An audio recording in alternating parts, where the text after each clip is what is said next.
ಗುರುಭ್ಯೋ ನಮಃ ಗಣಗಣಪತಿಯೇ ನಮಃ. ನಿಗೂಢ ಭವಿಷ್ಯ ಫಲ ಚಾನಲ್ಗೆ ಸ್ವಾಗತ.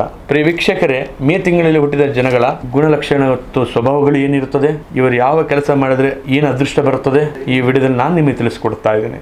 ಈ ವಿಡಿಯೋ ಲೈಕ್ ಮಾಡಿ, ಶೇರ್ ಮಾಡಿ, ಹಾಗೆ ಕಮೆಂಟ್ ಮಾಡಿ. ಮೊದಲನಾಗಿ ಗುಣಲಕ್ಷಣ ಮತ್ತು ಸ್ವಭಾವಗಳನ್ನು ನೋಡೋದಾದ್ರೆ, ಇವರು ಒಮ್ಮೆ ಒಂದು ಕೆಲಸ ಮಾಡಬೇಕಂತ ಡಿಸೈಡ್ ಮಾಡಿದ್ರೆ ಅದು ಮುಗಿಯೋರಿಗೂ ತನಕ ಬಿಡೋದಿಲ್ಲ. ಮೇ ತಿಂಗಳಲ್ಲಿ ಹುಟ್ಟಿದವರು ಸ್ವಲ್ಪ ಹಠ ಜಾಸ್ತಿ. ಆ ಹಠ ತುಂಬಾ ಒಳ್ಳೆಯದಾಗಿರುತ್ತದೆ.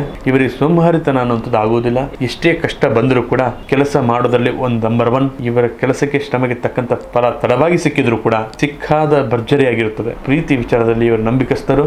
ಯಾರನ್ನಾದ್ರೂ ಒಂದು ನಂಬಿದರೆ ಇವರು ಕೊನೆ ತನಕ ಜೊತೆಯಾಗಿರುತ್ತಾರೆ. ಇವರಿಗೆ ಕೋಪ ಸ್ವಲ್ಪ ಕಡಿಮೆ. ಒಮ್ಮೆ ಏನಾದ್ರೂ ಬಂದ್ರೆ ಅದು ಸುನಾಮಿ ತರನೇ ಆಗಿರುತ್ತದೆ. ತುಂಬಾ ಬೇಜಾರಾದಾಗ ಯಾರೊಟ್ಟಿಗೆ ಮಾತನಾಡದೆ ಮೌನವಾಗಿ ಕೂತು ಬಿಡುತ್ತಾರೆ. ಅದೃಷ್ಟಕ್ಕಾಗಿ ತಪ್ಪದೆ ಈ ಕೆಲಸ ಮಾಡಿ. ಮೇ ತಿಂಗಳಲ್ಲಿ ಹುಟ್ಟಿದವರ ಮೇಲೆ ಶುಕ್ರನ ಪ್ರಭಾವ ಮೇಲೆ ಜಾಸ್ತಿ ಇರುತ್ತದೆ.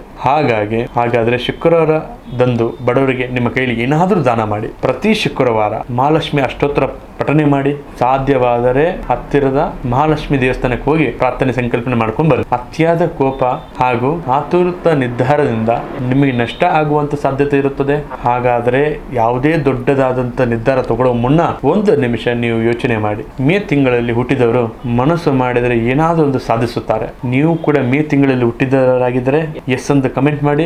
ನಿಮ್ಮ ಸ್ನೇಹಿತರು ಯಾರಾದರೂ ಮೇ ತಿಂಗಳಲ್ಲಿ ಹುಟ್ಟಿದರಾದ್ರೆ ಈ ವಿಡಿಯೋನಲ್ಲಿ ಈಗಲೇ ಶೇರ್ ಮಾಡಿ. ಹಾಗೆ ಈ ವಿಡಿಯೋ ನಿಮಗೆ ಇಷ್ಟ ಆದರೆ ಲೈಕ್ ಮಾಡಿ, ಶೇರ್ ಮಾಡಿ, ಕಮೆಂಟ್ ಮಾಡಿ. ಹಾಗೆ ನಿಮ್ಮ ಜೀವನದಲ್ಲಿ ಎಂಥದೇ ಕಠಿಣ ಘೋರ ಸಮಸ್ಯೆ ಇದ್ರೂ ಕೂಡ ಡಿಸ್ಪ್ಲೇಯಲ್ಲಿ ಕಾಣ್ತಕ್ಕಂಥ ನಂಬರಿಗೆ ಫೋನ್ ಮಾಡಿ ಪರಿಹಾರ ಪಡೆದುಕೊಳ್ಳಿ. ಧನ್ಯವಾದಗಳು.